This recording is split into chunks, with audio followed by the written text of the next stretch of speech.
कर्नाटक से इस वक्त एक बड़ी खबर निकलकर सामने आ रही है। आपको बता दें कि मुदा स्कैम मामले में अब बुरे फंसे हैं सीएम सिद्धरमैया। राज्यपाल ने मुकदमा चलाने की मंजूरी दे दी है। जी हां, बिल्कुल सही सुना आपने। कर्नाटक से इस वक्त की बड़ी खबर है। मुदा स्कैम को लेकर लगातार बीजेपी प्रदर्शन कर रही थी। कर्नाटक के इतिहास में सबसे बड़ा घोटाला इसे बता रही थी और अब इस मामले को लेकर कर्नाटक के ही मुख्यमंत्री सीएम सिद्धरमैया की मुश्किलें अब बढ़ती नजर आ रही है, क्योंकि राज्यपाल ने उनके खिलाफ मुकदमा चलाने की मंजूरी दे दी है।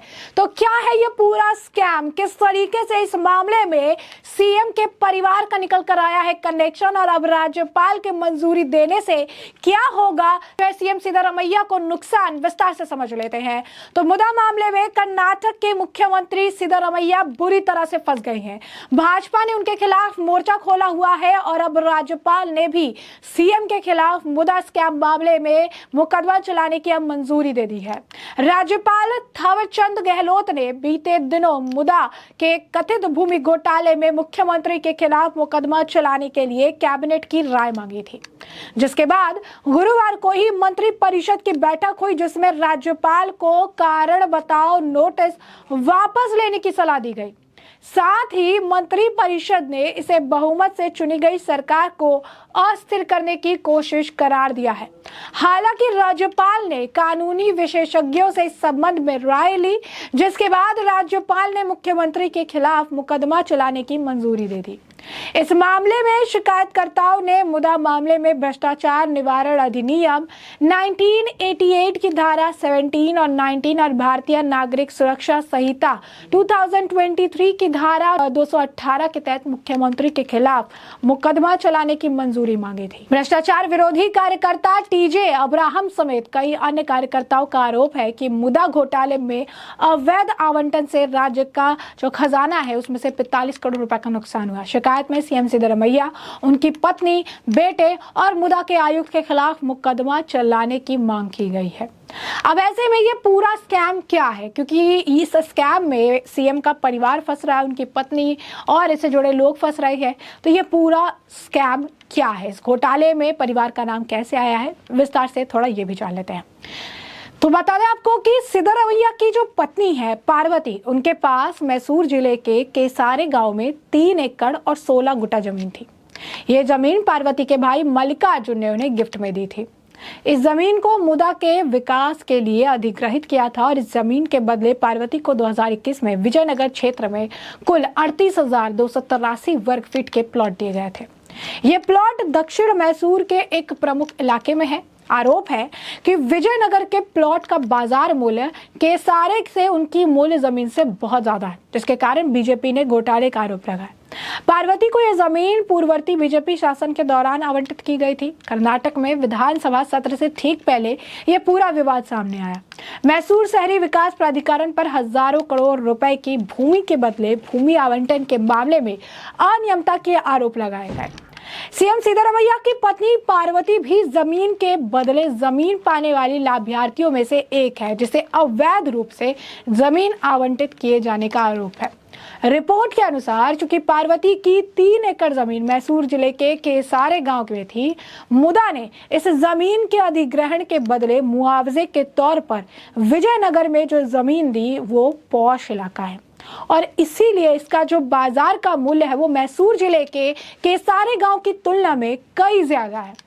यही विवाद का मुख्य मुद्दा है जो कोई सवाल खड़े करता है। हालांकि आपको बता दें कि मुआवजे के तौर पर जमीन आवंटन की पूरी प्रक्रिया साल 2021 में पूरी हुई और उस समय राज्य में बीजेपी की सरकार थी।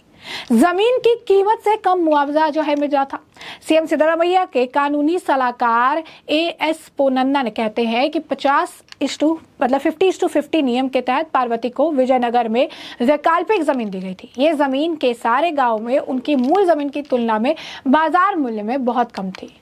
पन्ना आगे कहते हैं कि भूमि अधिग्रहण अधिनियम के अनुसार पार्वती सरकार से 57 करोड़ रुपए से ज्यादा पाने की हकदार है, क्योंकि उन्हें मुआवजे के रूप में जो प्लॉट दी गई उसका मूल्य जिसका मूल्य है सिर्फ 15 से 16 करोड़ है, यानी केसारे गांव में उनकी मूल स्वामित्व वाली जमीन से बहुत कम।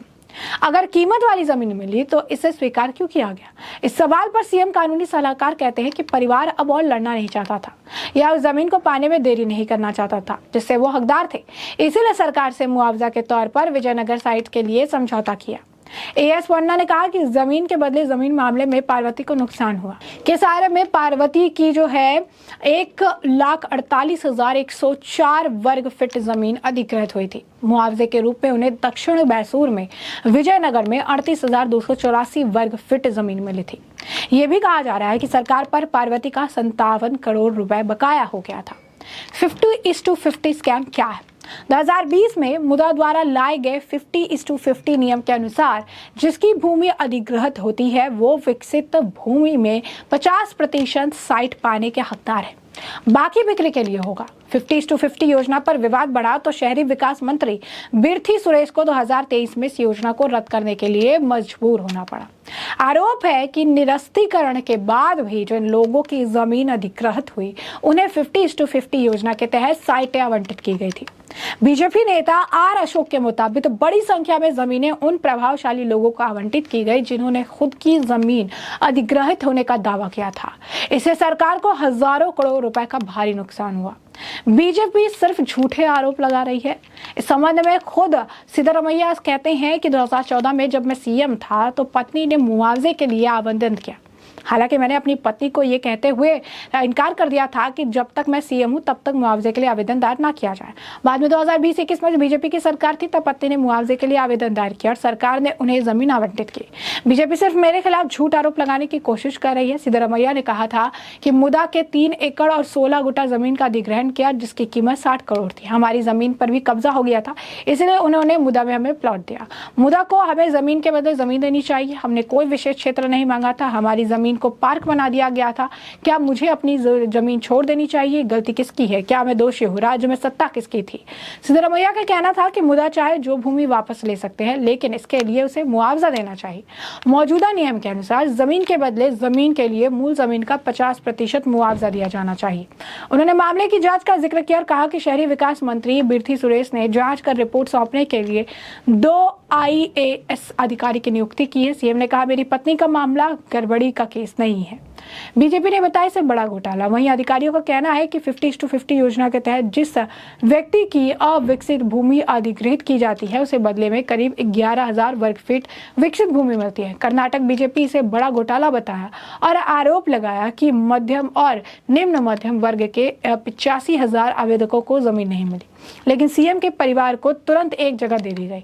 2 बीजेपी विधायकों ने कर्नाटक हाईकोर्ट के चीफ जस्टिस NV अंजारिया को पत्र लिखा और अनुरोध किया कि वैकल्पिक भूखंड घोटाले में अदालत की ओर स्वतः संज्ञान लिया जाए।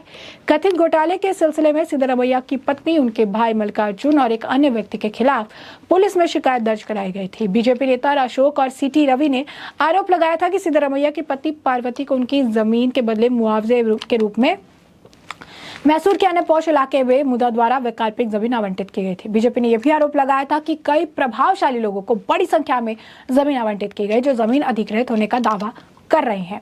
सरकार को करीब 4,000 करोड़ तक का नुकसान हुआ और बीजेपी ने कांग्रेस सरकार को घेरने के लिए इसी महीने विधानसभा सत्र में इस मुद्दे को उठाने का फैसला भी किया।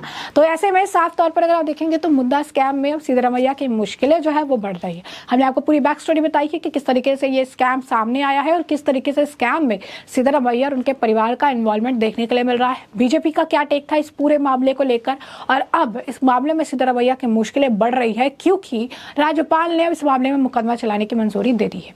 अब ऐसे में ये देखना होगा कि इस मामले में जिस तरीके से स्कैम की बात निकलकर सामने आ रही है तो इस घोटाले में और किसका नाम शामिल होता है और जो अब राज्यपाल ने मंजूरी दी है इसके बाद जब ये केस आगे बढ़ता है तो इसमें क्या कुछ अपडेट आएगी सब आपको रखेंगे अपडेटेड। फिलहाल के लिए हमने आपको जो पूरा मामला है वो बड़े विस्तार से बताया कि पूरा मामला क्या है। इस मामले पर अब आपकी भी जो राय हो हमें कमेंट सेक्शन में कमेंट करके जरूर से जरूर साझा करिएगा। धन्यवाद।